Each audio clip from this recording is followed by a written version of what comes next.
They say in the quietest archives of Ashbourne County that some disappearances leave no screams, only gaps in dried ink and dates that no one can quite explain. Before proceeding with this file, the researcher who compiled it leaves only one simple request for the listener: to note in the comments which city they are listening from and what time it is there at this very moment as they revisit a case from 1894. The following story is not born of legend, but of official records, family letters, and scattered notes in the notebooks of a sheriff, a pastor, and a railroad worker. At its center, the same names appear repeatedly in church records, purchase receipts, and yellowed certificates: Elias Crowther, the widower from Pinecrest Ridge, and two horseman brothers who, one September morning, set out for the barn on their property and were never seen again. In 1894, Pinecrest was little more than a forgotten bend in the hills, west of the railroad lines that cut through the countryside. The road that led there had no name. On the rudimentary maps of the time, it appeared only as an irregular line, following the contour of a narrow stream and disappearing into an area marked with the vague term High Ridge Pasture. According to old tax records, this was the location of Widower's Ridge Barn, an isolated building of darkened wood and worn roof, known only to the few merchants and horsemen who dared to climb the hillside.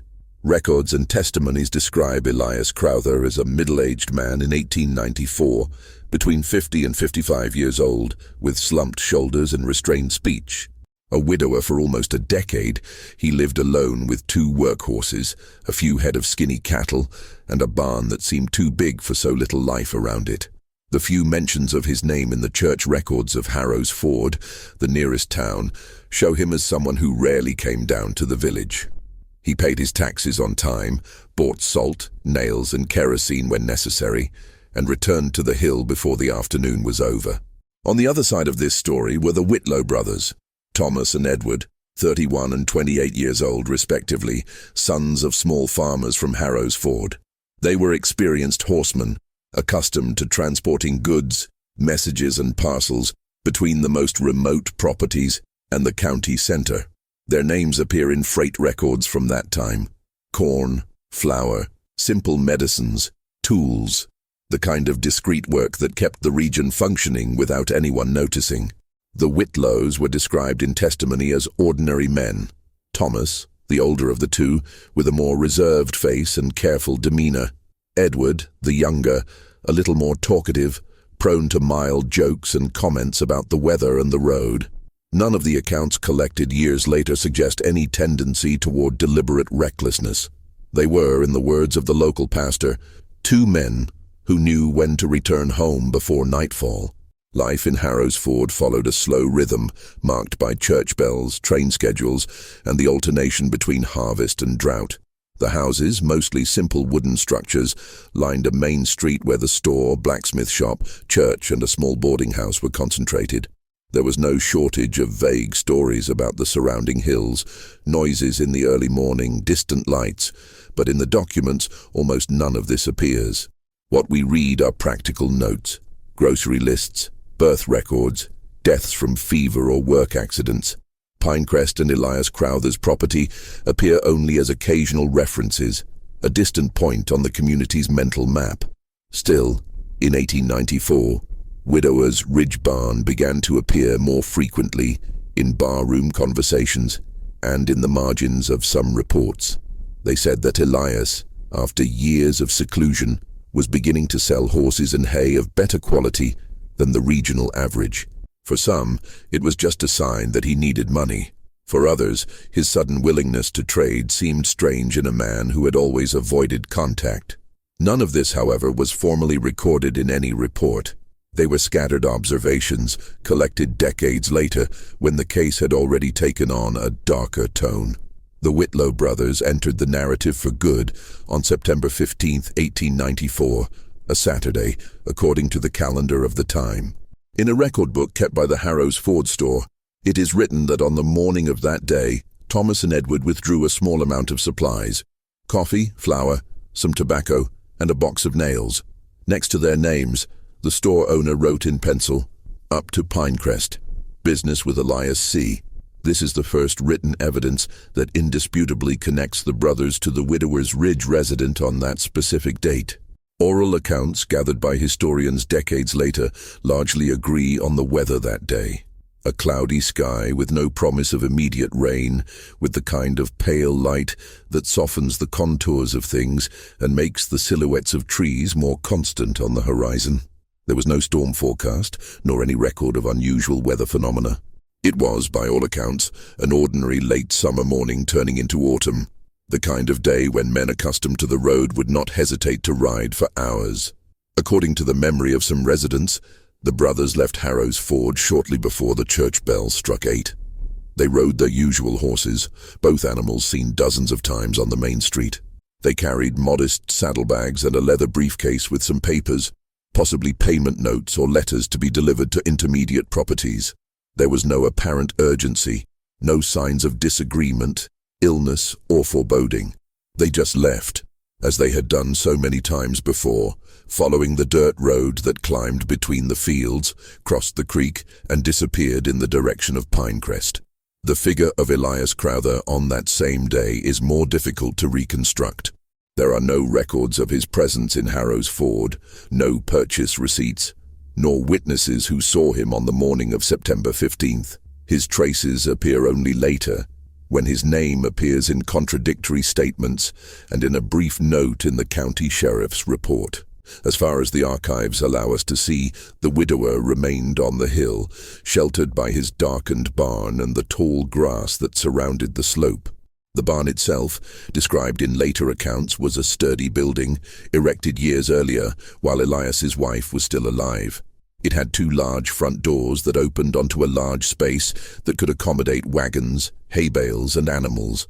At the back, a narrow plank loft served as a storage area for tools, old harnesses, and things that the widower seemed unable to bring himself to throw away.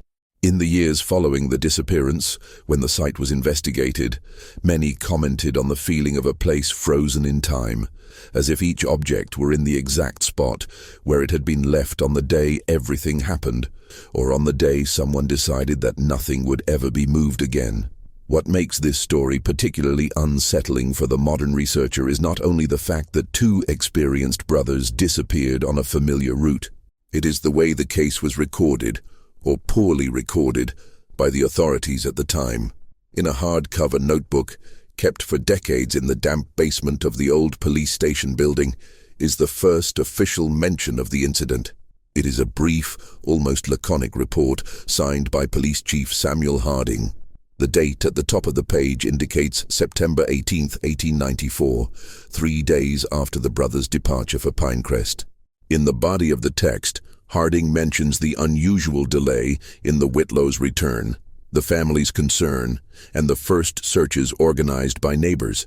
There is a clear reference to their planned destination, Elias Crowther's property, barn at Widower's Ridge, above Pinecrest. However, something catches the eye of the historian looking at this page today. Just below the description of the route, there is a line crossed out forcefully, as if the author had written something and then decided to erase it completely. The thick stroke of dark ink makes it impossible to read what has been removed. Next to the erasure, only one word remains, semi-legible, left in the margin: bar. Years later, one of Harding's aides, now elderly, would say in testimony that he remembered the sheriff complaining that week that he had been called too late to intervene. He spoke of a detail in the barn, something that had not convinced him, but which he himself was never able to put into writing. This detail, if it was ever explained, does not appear anywhere in a direct manner. Even more curious is what is found on the very next page, dated September 19, 1894.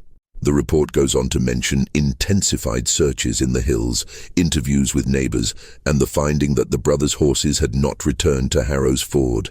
However, in the lower corner of that page, almost lost among other notes, there is a time record. Arrival of R.H., approximately 9:15 p.m., claims to have seen something near the barn. The initials R.H. are not clarified in the document, and no name with these initials appears among the official witnesses listed in the subsequent investigation. This set of gaps, the crossed-out line, The unfinished word, the unidentified initials, is what gives the case of the Whitlow brothers and widowers Ridge Barn a particular weight in the county's archival memory. It is not just about men who did not return home. It is a disappearance in which the records themselves seem to recede, hesitate, leave blank spaces. In the following sections, the researcher will follow the trail of these gaps, reconstructing the brothers' last known day through statements collected many years later, cross-referencing times, distances, and small contradictions. But before moving on to the daily life that preceded the disappearance, a silent question remains hanging over the pages. What exactly did Sheriff Harding decide to erase when he crossed out that line so forcefully? And why does the only surviving syllable, bar, seem to stubbornly point back to the dark barn atop Widower's Ridge? In the preserved documents about Ashbourne County, there are few direct references to the Whitlow brothers' daily lives in the weeks leading up to their disappearance. Still, by piecing together notes from household notebooks, belated statements from neighbors, and small business records, it is possible to assemble an approximate picture of their routine, a routine so common, so predictable, that its mere interruption in September 1894 would gain more force than any extraordinary event could have generated. Thomas and Edward lived in a modest house on the south bank of Harrow's Ford, near the line where the dirt road began to climb toward the hills. The light-colored wooden house had 2 bedrooms, a smoky kitchen, and a small barn where they kept their horses and stored travel tools. Accounts agree that the brothers lived peacefully together, marked by few words and an almost automatic respect for each other's roles. Thomas took care of organizing routes and payments. Edward kept the animals, harnesses, and tools in order. Neighbors described their mornings as quiet, beginning before sunrise. Thomas used to go out to check the road, observing the condition of the terrain and mentally noting any muddy spots or loose stones. Edward, on the other hand, took care of the horses, brushing them with slow movements that left clear marks on their dew-damp coats. It was an almost ritualistic rhythm, repeated day after day, regardless of the season. However, in 2 testimonies collected decades later, a detail emerges that, at the time, no one seems to have considered relevant. Edward, the younger of the 2, had been seen a few times standing on the road, staring intently in the direction of Pinecrest, as if trying to recognize something on the horizon.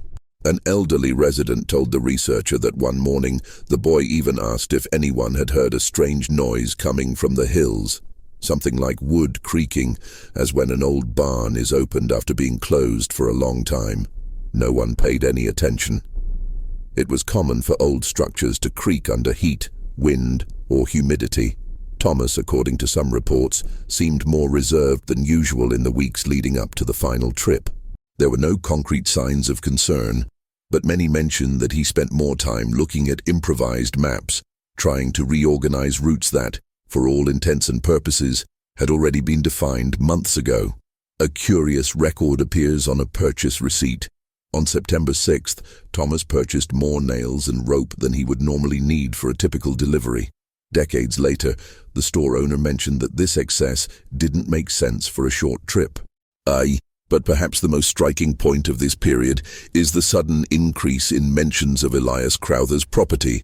There is no consensus on who started the rumor, but several residents recall that between August and September 1894, comments began to circulate about lights seen near the widower's barn, lights that did not match the man's usual rhythm, as he rarely lit lamps after dark. Some suggested that Elias was preparing to sell more cattle.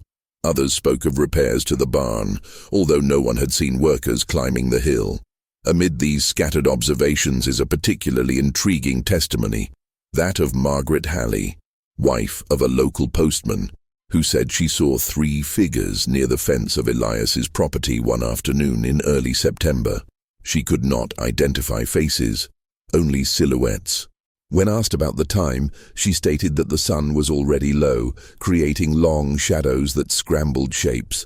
Some question the accuracy of her memory, but her account appears repeated in 2 other notebooks collected over the years. Meanwhile, in Harrow's Ford, life went on as usual.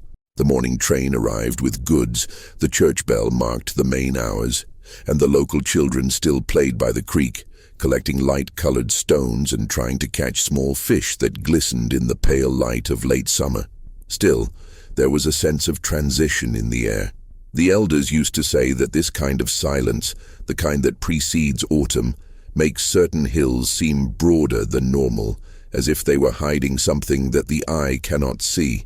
In this context, the Whitlow brothers' trip to the widower's barn did not seem at first glance to be shrouded in mystery. It was, in fact, a familiar route. Thomas had already been up to Pinecrest twice that year. Edward, 4 other times. Previous visits had been short, practical, uncomplicated. Elias, despite his reclusiveness, had always greeted them with curt but polite gestures. The widowers sold good-quality hay and occasionally bought small tools. There were no reports of conflicts, disagreements, or outstanding debts. Still, in later statements, one phrase is repeated among different witnesses. They were quieter that week. Neither fear nor foreboding. Just an unusual silence, noticeable only to those who lived closely with the brothers. Another piece of context that draws attention is the condition of the Pinecrest Road that month. A maintenance report, found years later in a drawer at the old City Hall, describes sections eroded by the August rains, especially near the stretch known as Hollow Bend. According to the document, the passage was safe but required extra attention. The same report mentions that some trees had been recently cut down irregularly, as if someone needed to clear the way in a hurry. There is no indication of who did the work. As for Elias Crowther, his routines appear only as shadows in the reports. Some residents said they had seen smoke coming from his chimney at unusual times. Others claimed that the widower had gone down to the creek more often that month, perhaps to repair fences. Nothing was certain. Rumors piled up like dry leaves carried by the wind from the hills. The only consensus was that Elias remained a figure who kept to himself, observing everything without being observed. As the researcher pieces together these scattered pieces, an uncomfortable feeling arises. There is not a single concrete fact that explains what was about to happen, but there is a collection of small misalignments, as if the normality of the county had begun to crack in places so discreet that no one noticed until it was too late. And it is precisely at this point that the files begin to narrow their focus, taking the researcher to the last hours before departure. The brothers' last breakfast. The words exchanged on the porch. The way Edward held the handle of his leather briefcase. And, according to a witness who lived next door, the quick, inexplicable glance Thomas cast toward the hills. A glance she couldn't describe, but which decades later still made her look away when the subject came up. None of this seemed important at the time. But now, every detail points in the same direction. The route to Pinecrest was already being mapped out not only on the road, but in the silence of every gesture. And it is in this silence that the next block begins, reconstructing, step by step, the last confirmed day of the Whitlow brothers. As the files approach the final hours of September 15, 1894, the narrative takes on more precise contours. There are more dates, more witnesses, more fragments that, although incomplete, form a sufficiently solid picture to reconstruct much of the Whitlow brothers' journey that day. Still, throughout this reconstruction, small gaps appear, voids that become more significant precisely because of what they suggest, not what they affirm. According to the store's records, Thomas and Edward left Harrow's Ford around 8 in the morning. The weather remained cloudy but stable. The wind blew in weak gusts, raising light dust on the road. One witness mentioned that the brothers seemed determined, as if they had a clear goal, although nothing indicated urgency. They carried only the essentials, simple supplies, a few tools, and the leather briefcase they always used to store notes and receipts. The first stretch of road was flat, following the slow course of the creek. It was common for travelers to stop there to adjust harnesses or rest their horses, but no reports indicate that Thomas and Edward stopped in the first few miles. According to the testimony of a farmer who was working that morning near Hollow Bend, the brothers passed his fence around 9:30 a.m. He recalls hearing a brief greeting, a customary, almost automatic gesture, but remembers nothing else. They rode in silence, as if they didn't want to waste any time. he said many years later. From that point on, the road began to climb.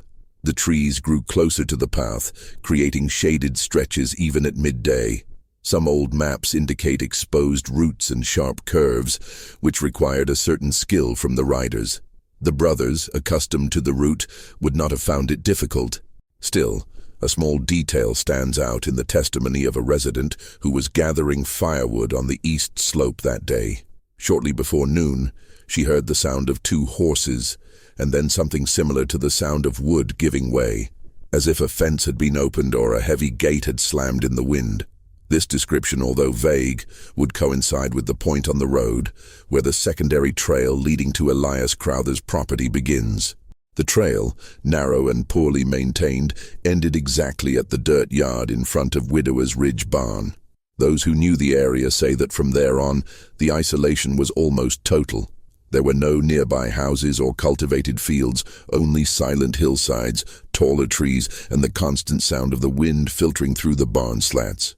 The last confirmed sighting of the Whitlow brothers occurred shortly before 1 p.m., indirectly recorded in a notebook belonging to a hunter named Robert Hensley, later identified as the initials RH, found in the sheriff's report. Hensley, who occasionally lived in the hills to hunt deer, noted that on that day he saw 2 men on horseback following the trail to Pinecrest. He did not know them personally, but he described the horses with enough accuracy that years later, authorities confirmed that they were the Whitlow brothers' animals. The hunter adds a detail that would become central to the investigation. He claims to have heard, a few minutes later, a muffled sound coming from the direction of the barn, as if something heavy were being dragged across the wooden floor. This description is underlined in the notebook, as if Hensley himself, years later, was trying to draw attention to something he did not know how to interpret at the time. From there, the files enter a thick shadow. There are no eyewitnesses to what happened between 1 p.m. and late afternoon. The only document that mentions this period is a report by Elias Crowther himself, written 4 days after the disappearance, in which the widower states that he did not receive any visitors on the 15th, nor did he hear any horsemen approaching. The coldness of this statement contrasts with Hensley's certainty, but without direct evidence, the investigator at the time was unable to conclusively compare the statements. The lack of documentation from that afternoon forces modern researchers to rely on indirect clues. One of these is the state in which the trail was found days later. Deputy Harding's report mentions recent hoofprints, but there is no indication of a return. The horse tracks led in the direction of Crowther's property, but did not return to the main road. The human footprints were almost imperceptible due to natural erosion, but the investigator noted that, in a specific section, he found deep marks, as if someone had hurriedly dismounted from a horse. Another important element appears in a statement collected by a local newspaper decades later. A former resident, who claimed to have participated in the initial search, said he found a small piece of leather compatible with saddlebag straps near a fallen tree trunk. There is no official confirmation of this object. It does not appear in the formal inventory of findings, suggesting that it was lost, discarded, or considered irrelevant at the time. As the afternoon progressed, the weather began to change. The sky, initially only cloudy, became heavier, with thick clouds forming dark patches over the hills. The wind picked up, carrying the characteristic smell of damp wood. Reports indicate that by around 4 p.m., and the barn was already shrouded in twilight, even without rain. To anyone watching from afar, the structure would have looked almost like a motionless silhouette, waiting for the end of the day. It is at this point that the most enigmatic of the clues emerges. In his report on the 18th, Sheriff Harding mentions the discovery of an impression on the ground next to the barn, similar to the drag of a heavy object. The sentence is short, lacking in detail, and curiously was scribbled in lighter ink, as if it had been written in haste. What exactly did the deputy see? It is not recorded. The following pages of the notebook do not expand on the subject. Only a single note in the corner of one of the pages, apparently written by Harding himself, does not fit with the usual use of the barn. This vague and contextless phrase has become one of the most discussed parts of the case over the decades. Some suggest that Harding saw something he couldn't explain. Others claim that the deputy simply didn't have time to record everything before being called away to other incidents. But the fact remains, that drag, whatever it was there, on the damp ground near the side door of the barn. What is known with more certainty is what happened after sunset. Around 9 o'clock that night, Robert Hensley, him again, went down to Harrow's Ford and looked for the sheriff. In his statement, recorded in the official notebook, he said he saw, from the hillside where he was camping, a light moving inside the barn around 8:30. It was not a strong light. It looked like the faint glow of a lamp. Hensley reported that the light lasted only a few moments and then disappeared, leaving the structure plunged into darkness. The importance of this testimony becomes even greater when cross-referenced with the information that Elias Crowther claimed not to have been in the barn at that time. If the lamp really did shine there, who was carrying it? Why only for a few seconds? The official report offers no answers. The last confirmed element of that night appears on a separate sheet, found years later among loose documents at City Hall. It contains the words of the pastor of Harrow's Ford, recorded days after the search. The horses, if they were still alive, did not neigh. No animal reacts like that without reason. This type of note has no police value, but it reinforces the strangeness of that night. The silence of the animals, in a region where the sounds of horses were a constant part of the environment, was observed by more than one witness. After 9:30 p.m., the records cease completely. No lights, no sounds, no movement, only the fixed and opaque presence of the barn, guarded by the darkness of the hills. It is from this point that the disappearance is confirmed. None of the Whitlow brothers returned home, none of the horses were seen on the roads, and no concrete signs of the two were found the next day. But before the investigator moves on to the official consequences of the case, one last note enters the narrative like a thin blade cutting through the silence.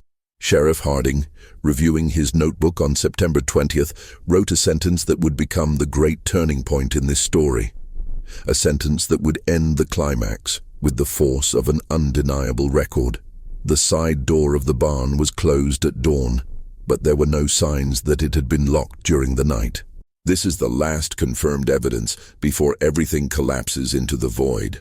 The early hours of the morning of September 16th, 1894, were marked by a restlessness that quickly spread among the residents of Harrow's Ford. When the Whitlow brothers did not return before dawn, at first it was thought to be a common delay, an unexpected event on the trail, a frightened animal, a broken tool. But as the hours passed and the road remained empty, their absence began to weigh heavily. The brothers' elderly father was reportedly the first to realize that something was wrong. In a statement taken years later, he said that he knew his son's rhythm as if it were the sound of his own home, and that if they had not returned before daylight, there was cause for concern. It was he who sent a neighbor to the store to confirm whether anyone had seen them leave the day before. The confirmation, 2 signatures in the 8 a.m. log, solidified the silent alarm that hung over the family. Around 9 a.m., a small group of residents organized themselves to go up Pinecrest Road. The initial search was conducted without authorities, only by neighbors familiar with the terrain. The hoof prints were still visible for the first few miles, despite the early morning wind. The men followed the trail to the point where it splits between the main path and the detour that leads to Elias Crowther's barn. Accounts from those who participated in this search described the trail as strangely quiet that day. The wind, normally constant, seemed less present. There were no animal sounds, nor the typical noise of insects at the end of summer. This perception was unanimously recorded, but there is no concrete explanation for it in the official documents. When the group arrived at the widower's property, they found the house closed, as was typical. Elias rarely left windows or doors open. What caught their attention was the position of the barn's side door. Closed, yes, but propped up in a way that did not correspond to its usual state. One of the residents, who had been there before for hay negotiations, stated that the door usually creaked at the slightest movement. Yet on that day, it seemed to rest at a strange angle, as if it had been pushed just enough to touch the doorframe without being adjusted again. There were no immediate signs of a struggle, deep footprints, or objects out of place. The interior of the barn, when opened by the residents, appeared to be the same organized mess one would expect from a man who worked alone. Harnesses hanging unevenly, partially used bales of hay, tools left on old boards. The dust, however, appeared disturbed in some spots near the side floor. One of the men commented in his statement that there were marks as if something heavy had been moved, but no one could identify what exactly had left those lines. It was at that moment, according to records, that someone suggested calling Sheriff Samuel Harding. The search, which until then had been informal, would now take on an official character. Harding arrived at the scene around noon. His notebook contains few sentences, as if he were trying to be economical in a situation that required caution. But one note, written at the top of the page, gained prominence decades later. Nothing suggests exit through the side door during the night. At first glance, the phrase sounds prosaic, but when cross-referenced with the testimony of Robert Hensley, who claimed to have seen a light inside the barn the night before, it becomes a central point of the investigation. If someone was inside the barn after dark, who closed the door quietly enough not to leave any external marks? And if the brothers arrived at the scene that afternoon, why were there no clear traces of their presence inside? The following days were marked by exhaustive searches. Local groups combed hillsides, streams, small valleys, and areas of denser forest. The brothers' horses were not found, which added to the confusion. In the experience of the locals, trained animals usually return home on their own when they are released or frightened. The fact that neither horses nor men left any clear trail led to speculation, but no conclusions. Elias Crowther's behavior, from the moment the search officially reached his property, became the focus of much of the subsequent testimony. The widower opened his house when asked, answered Harding's questions with few words, and denied seeing or hearing anything on the 15th. He seemed exhausted, according to some witnesses, but not frightened. A woman accompanying the group stated that Elias's gaze was distant, as if he were trying to remember something that eluded him.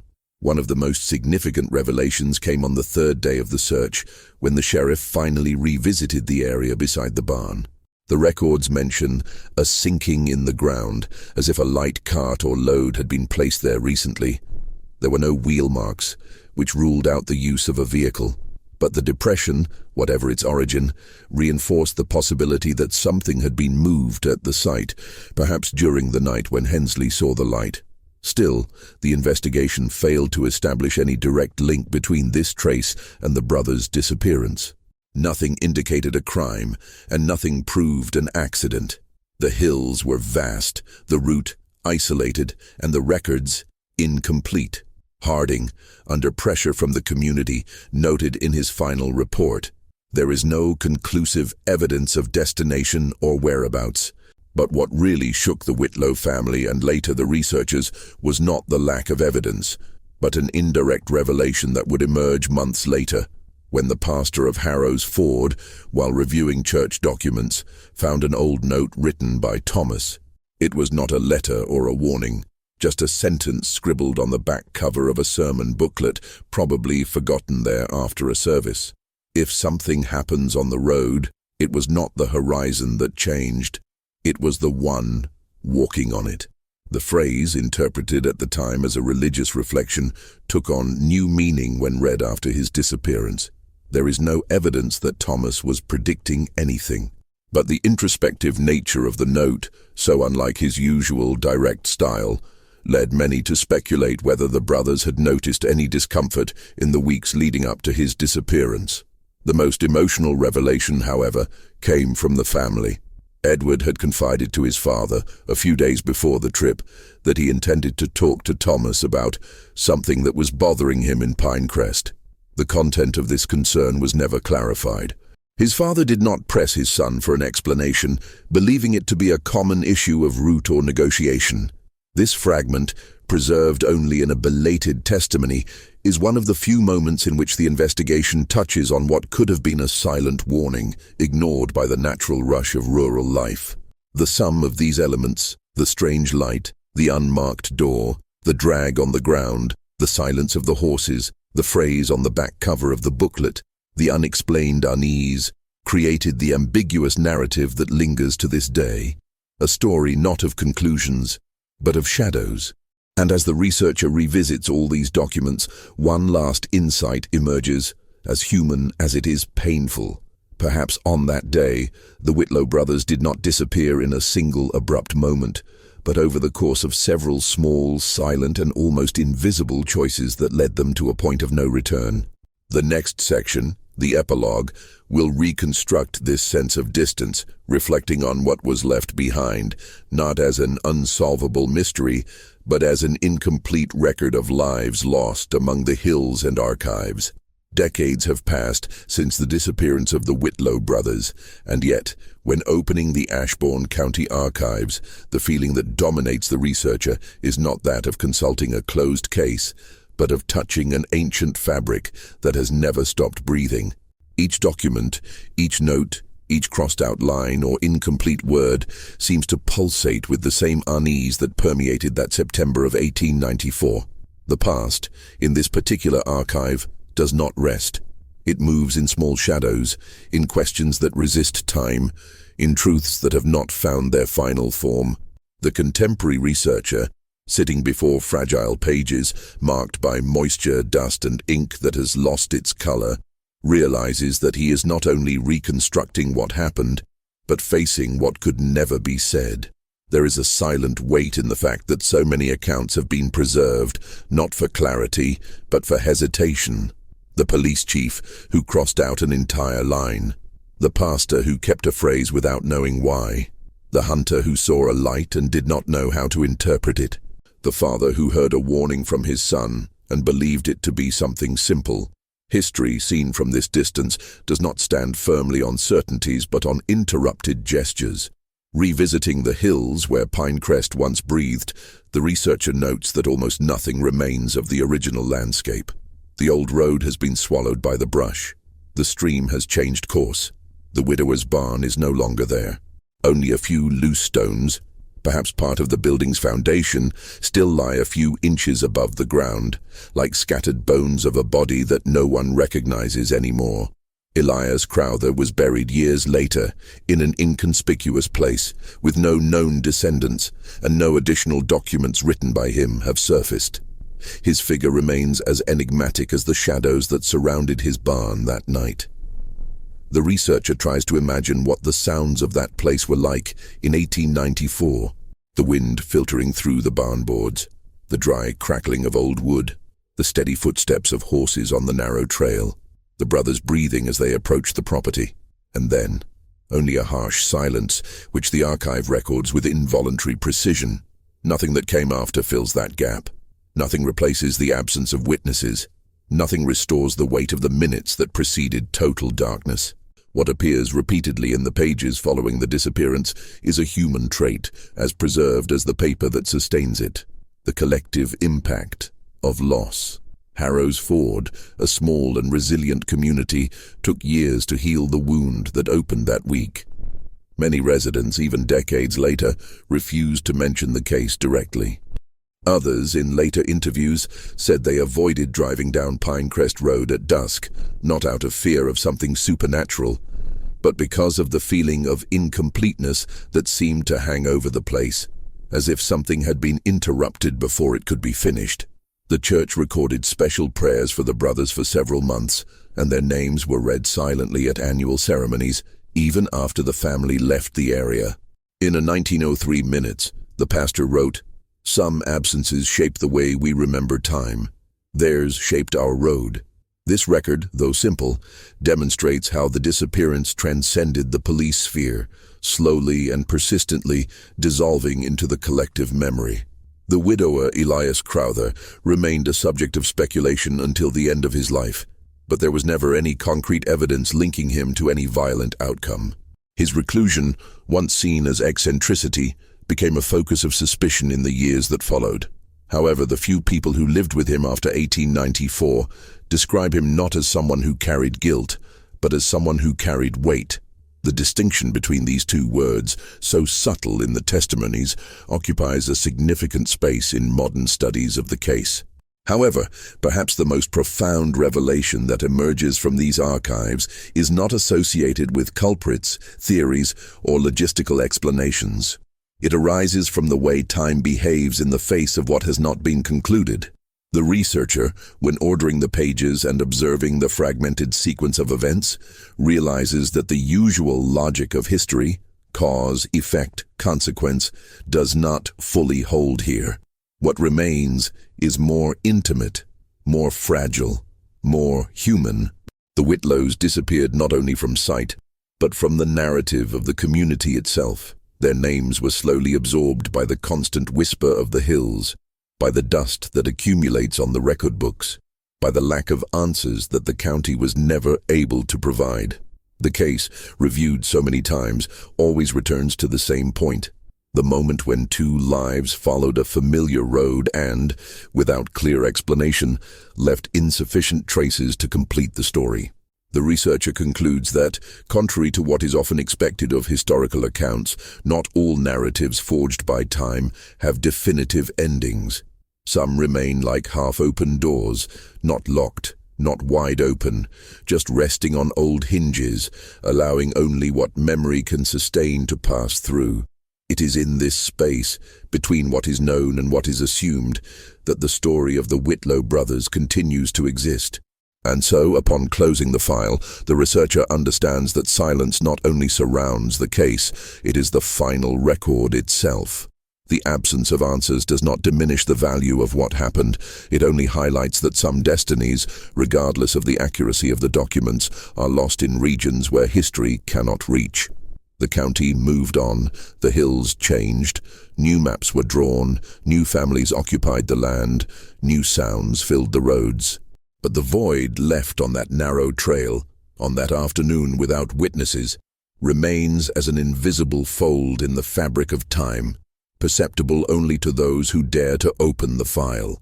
Because certain stories, even when complete on paper, continue to unfold in the silence of closed pages. And faced with this silence, the researcher makes the only gesture possible. He continues to listen.